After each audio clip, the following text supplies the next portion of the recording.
m'appelle Valérian Sauveplan, je suis professeur de sport. Je suis du club du STC Millau dans l'Aveyron, de la Ligue Midi-Pyrénées.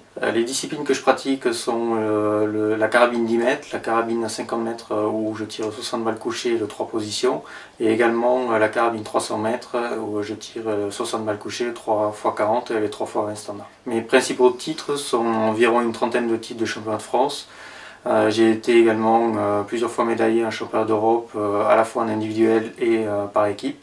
Et également j'ai été vice-champion du monde en 2010 aux 60 balles couchées. J'ai participé aux Jeux de Pékin en 2008 où j'ai tiré 2 finales aux 60 balles couchées aux 3 positions. Et j'ai également participé aux Jeux de Londres en 2012.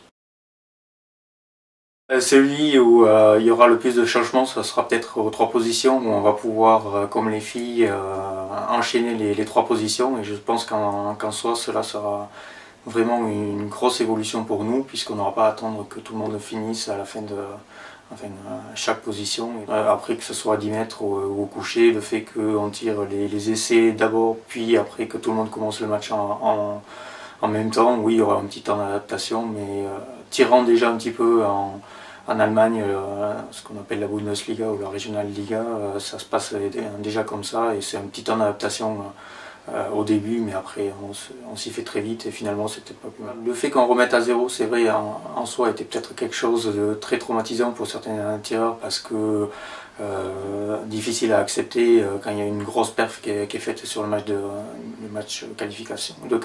Pardon. Je pense que même si un tireur se sent un petit peu lésé parce qu'il était en tête avec un certain nombre de points d'avance, le fait de devoir tirer beaucoup plus de coups de finale lui permettra malgré tout de reprendre l'avantage si vraiment il est meilleur que tout le monde ce jour-là. Après c'est la grande question, et c'est vrai que je pense qu'avant tout ça a été fait pour ça. Est-ce que ça va rendre plus attractif?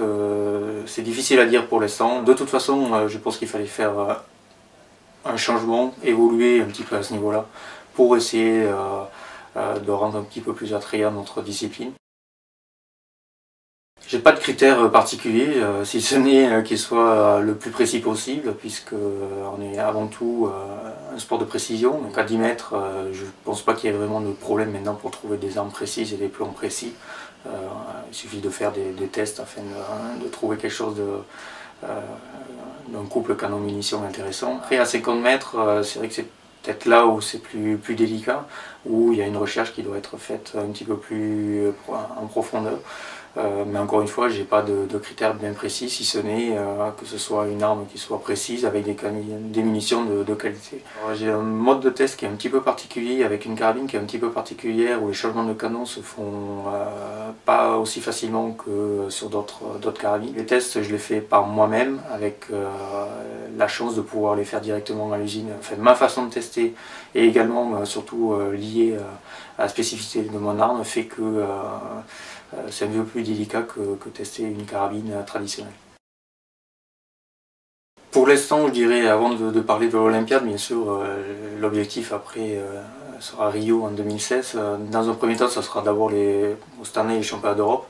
Après, en 2014, ça sera les championnats du monde de Grenade, où ça sera aussi une grande étape, et ça sera très certainement la première compétition comme en 2010, où les premiers quotas pour les Jeux seront distribués. Donc bien évidemment, première étape et premier objectif, c'est les championnats du monde, et après un petit peu plus tard ça sera les Jeux, comme ça a été le cas pour cette Olympiade qui vient de se terminer.